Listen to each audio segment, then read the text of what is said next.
wall went into place and other measures. And then, of course, Khrushchev overplayed his hand with the Cuban Missile Crisis a year later. But the reason I'm bringing up Vienna in 1961... The atmospherics of the entire summit were somewhat cringeworthy.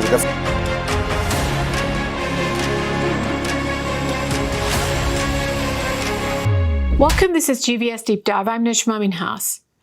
So the symbolic meeting we had all been waiting for over a week turned out to be a damp squib.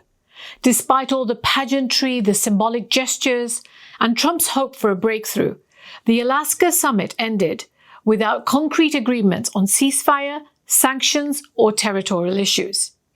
President Donald Trump called the talks being productive, and Russian President Vladimir Putin described them as being constructive. No concrete details were given on any kind of progress that they made. Unusually for Donald Trump, he took no questions after the press conference, which happened much earlier than expected. The meetings were expected to last at least 6 to 7 hours, but they were wrapped up in just over 3 hours. It was an abrupt end to what had begun with pomp and pageantry and warmth between the two leaders. Trump told reporters, "We had an extremely productive meeting and many points were agreed to. There are just a very few that are left. Some are not that significant. One is probably the most significant, but we have a very good chance of getting there. We didn't get there, but we have a very good chance of getting there." But in truth, Donald Trump emerged empty-handed, while Putin walked away the winner. Trump did not lose, but Putin clearly won. The American team gave Putin an unusually warm welcome. Trump not only greeted him with full honors, but even invited him to ride in the Beast. This is the famous armored presidential limousine, and it's an honor that's extended only to a very few select world leaders. Even the American president's, all-time president's best friend, Bibi Netanyahu, has not even sat in this the Beast. While hailed as a sign of respect, many saw it as a symbolic concession. Yet this may prove to be a Pyrrhic victory for Putin. During the press conference, he publicly endorsed Trump's often repeated claim that the Russia-Ukrainian war would never have happened if Trump had been president in 2022. Putin said, "Today we hear President Trump say that if he had been president, there would have been no war. I think that would have been the case. I can confirm that." If he was the president back then, there will be no war. And I'm quite sure that it would indeed be so. I can confirm that. That particular soundbite was a gift to Trump, bolstering his campaign narrative and playing directly into his long-standing claim. A war that would have never taken place. Zero chance. I'd speak to Vladimir Putin a lot. It was the apple of his eye. Don't do it. Don't do it. That Putin would have never gone in. He would have. I told him, "You're not going in." Putin would have never gone into Ukraine. Watching this for 3 years, it's a war that would have never happened if I was president. This summit marked the first in-person meeting between the United States and the Russian leaders since President Biden met Putin in Geneva in 2021. And it's the first since Russia's full-scale invasion of Ukraine in 2022. It was also Putin's first trip to the US since 2015 and his fifth known foreign trip since his 2023 ICC, the International Criminal Court's indictment of him for war crimes. So it's a rare break for him as well from the isolation that's been imposed by the sanctions and the international arrest warrants. The Europeans reacted with dismay and disbelief when Trump announced the Alaska summit. It was organized without consultation with any NATO allies or with President Zelensky, even though they bear the most direct consequences of the war. Trump reassured them during a virtual call which was organized by the German Chancellor Friedrich Merz and with attendance by other European leaders along with President Zelensky. And Trump pledged that he would not agree to territorial concessions on Ukraine's behalf. His stated goal was a ceasefire first, he said. Still, Ukraine's absence at that table left many feeling sidelined.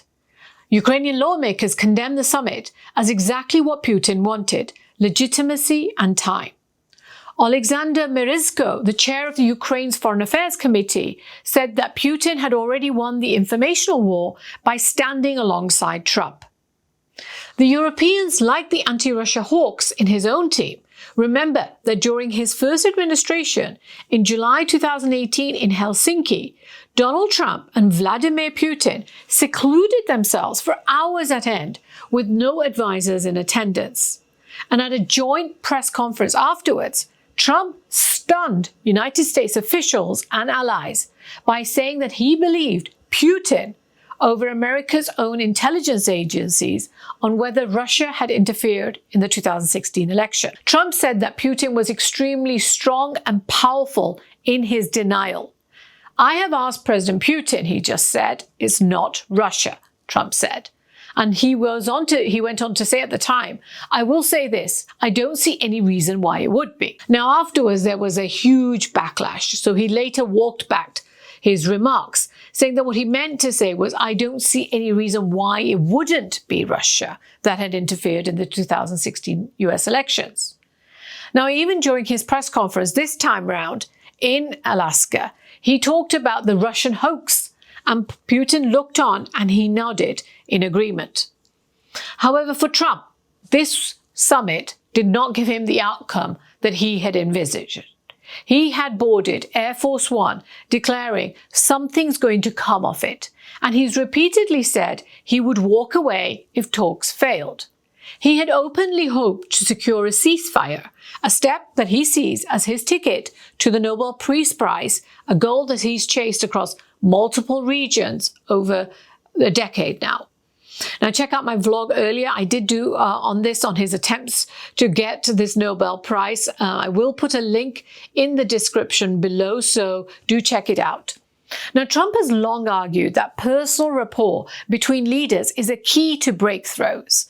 He sees himself as being uniquely able to deliver peace where institutions have failed. But instead of a breakthrough, Alaska delivered optics without any substance. There's been no doubt that he will have been disappointed by the outcome at the end of this summit. Similarly, we know that he's keen to have a meeting with President Xi Jinping as well, for which, of course, the media often mocks him because he keeps talking about this meeting. However, the Chinese are not in the position that Putin is, and they've not delivered on this front, and they don't see any reason to do so until they think any such summit will have tangible benefits for themselves. Russians like Trump. In fact, surveys done show that approval of the US amongst the Russian population has increased since Donald Trump took power. In March 2025, a Levada Center survey revealed that about 1/3 of Russians viewed the United States favorably. This is double compared to before Trump's return to the presidency. Polls from March 2025 also showed that 51% of Russians expressed support for Trump, believing that he could help restore ties with Russia, while 79% disapproved of President Biden. In another Levada poll done in May 2025, only 40% of Russians named the US as Russia's most hostile country.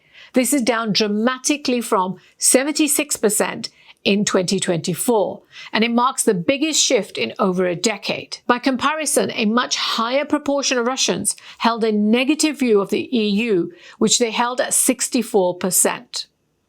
Now, in US politics, Trump can frame himself as the only Western leader willing and able to speak directly to Putin. But critics charge he's basically legitimized a war criminal and allowed Putin to leave with propaganda victory. Russian President Putin has basically emerged as the undisputed winner from this PR exercise, which is what many feared.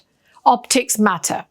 Now, even before the talks began, controversy flared when the Russian Foreign Minister Sergei Lavrov landed in Alaska and went to a hotel wearing a sweatshirt which was emblazoned across with CCP.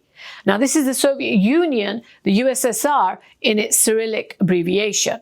For many, it underscored Moscow's imperial ambitions and mocked the summit's stated goal of peace. Putin used the platform to reset his image. By appearing on US soil, flanked by Trump on his side, he broke through the isolation that Western sanctions and the ICC warrant had imposed on him. He also held firm on his maximalist demands of what he wanted: the permanent Russian control of the Crimea, Donetsk, Luhansk, Kherson, and Zaporizhia, the rejection of Ukraine's NATO membership, and the eventual removal of Zelensky from power. Many believe that Putin only called the summit to delay the sanctions that Trump had threatened when he had warned of very severe consequences to the country. In late July, Trump had said if Russia didn't end the war in 10 to 12 days, it would face fresh sanctions if he doesn't agree to a ceasefire, and included potentially much harsher new sanctions that Russia would face, which would ramp up the economic pressure on Russia. Now, one of the practical effects of this summit may be the delaying of these new sanctions. Ukrainians, as expected, were very critical of the meeting. Several Ukrainian lawmakers posted this is exactly what Putin wanted. By agreeing to talks, Putin may have bought time, and that's what he needed. In addition, meeting Trump meant that the United States, which is now directly in negotiations with Putin, may have to delay the threatened high tariffs that they've said that they're going to impose on Russian allies currently buying oil, specifically China and India.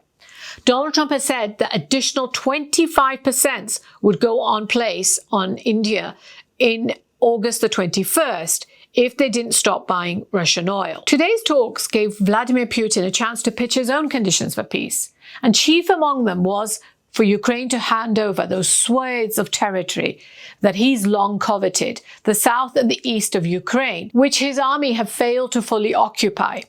The Kremlin has declared those 5 occupied regions to be part of Russia. Of those, Russia only fully occupies Crimea currently, almost most of Luhansk, and some parts of the other 3, around 70% of the other 3 regions. Putin has repeatedly said that the United States' previous failure to take Russian security concerns into account is an underlying cause of his invasion of Ukraine.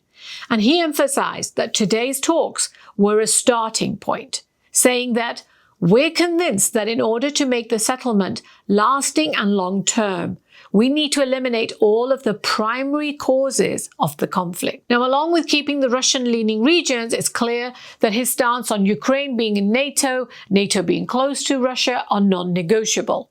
He also wants to see a pro-Russian government in power and Zelensky basically turfed out. Much could derail the summit that just occurred between the two men, especially if Trump feels that Putin is playing him along by offering him warm words but no action, as he complained earlier in recent weeks. In the end, today's talks gave Putin a platform to pitch his conditions for peace without giving any ground. Trump left empty-handed, his noble ambitions dented for the moment.